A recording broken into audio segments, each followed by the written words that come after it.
Саламатсыңдар қыздар.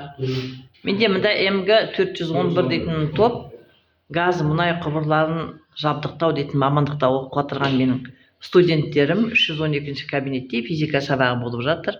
Бұл кабинет мен дейтін 15 жылдан бері осы кабинетте жетекшілік жасаймын бір орында.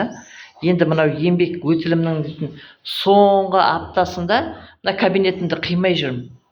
Арасында шаршаған моменттерім болды. Көп жабдық жоқ. Айналдырған 12 зертхана бар. Сол 12 зертханамызға қажетті құрал саймандардың барлығы менің шкафымның астында. Сосын міне менің балдарым отыр. Қазір менің сабағым, мынау менің жұмыс столым. Мен өзім ноутбукпен жұмыс істеймін. Бізде Smart Nation'дамыз барлығы программалар. Мынау колледждің компьютері, оны көп пайдалана қоймаймын. Так, мына осылай. Осындай жерде жұмыс жасап отырмын. Бұл менің дейтін еңбек өтілімдегі жаңағы айтып отырмын ғой. Соңғы аптам.